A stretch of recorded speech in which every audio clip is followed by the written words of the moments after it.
More than 90% মানুষ হলো মুসলমান, সেইখানে এইরকম একটা বই কেন লিখতে হবে?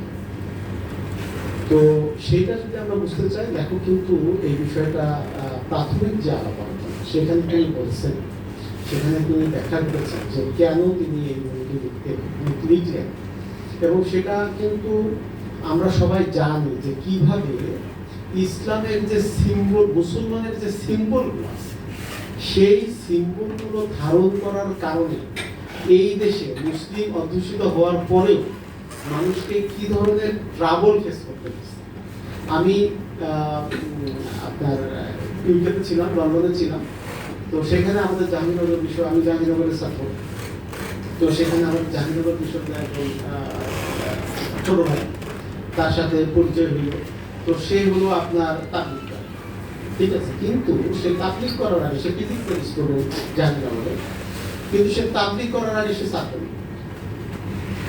এবং আপনার 2001 সালে যখন এই জোট সরকার আসলো, মানে বিএনপি যে আমাদের জোট সরকার আসলো, তখন সে ছাত্রলীগ থেকে, মানে জেনারেল প্যাটার্ন ছিল ছাত্রলীগ থেকে ছাত্রদলের জন্য, কিন্তু সে ছাত্রদলের আগে সে তাবলিগের জন্য। এনিওয়ে পরবর্তীতে সে এইভাবে সে পাশ করে বের হয়ে আসছে। বের হওয়ার পরে তার লেবাস, তার বেশভূষা, তার দাড়ি রেখে দিচ্ছে, সে ততদিনে মাথায় টুপি পরে, পাঞ্জাবি পরে, পায়জামা পরে, কিন্তু সে ফিজিক্সের একজন প্রাণী। এবং সে কোথাও চাকরি পাচ্ছে না, কেউ তাকে চাকরি দিচ্ছে না। এবং সে একটা পর্যায়ে বুঝতে পারলো যে তার এই লেবাস এবং তার এই বেশভূষা, ও যখন বের হয়েছে তখন কিন্তু আওয়ামী লীগ সরকার ক্ষমতায়, তখন কিন্তু বিএনপি জামাত জোট সরকার ক্ষমতায়।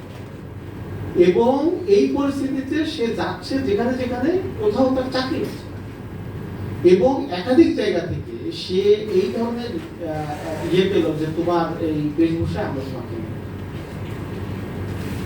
এরপরে সে মাইগ্রেট করলো, ইউকেতে চলে গেল, এবং সেখানে সে খুবই ভালো পজিশন আছে, ঠিক আছে, প্রফেশনালি এবং ইকোনমিক্যালি এবং সোশ্যালি সব দিক থেকেই সে খুবই ভালো পজিশন আছে।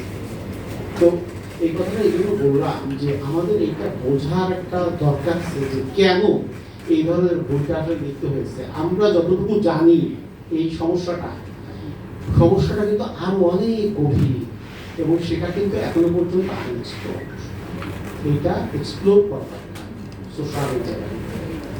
তো তার মানে কি যে মুসলমানিত্ব নিয়ে, অর্থাৎ আমি মুসলমান, এই আত্মপরিচয় নিয়ে এখানে বেঁচে থাকাটা, এটাকে প্রবলেমেটিক করে ফেলা হয়েছে। এখন কেন এবং কিভাবে এই প্রবলেমটা তৈরি হবে, সেটা যদি আমরা হিস্টোরিসাইজেশন, আমরা যদি ঐতিহাসিক করি, তাহলে আমরা দেখতে পাই যে এটা শুরু একেবারে যখন শুরু হলো, এটা হলো ব্রিটিশরা যখন ভারতে, বিশেষ করে বাংলায়, তারা যখন সিরাজউদ্দৌলাকে সরিয়ে দিল, এবং 1784 সালটা খুবই সিগনিফিকেন্ট।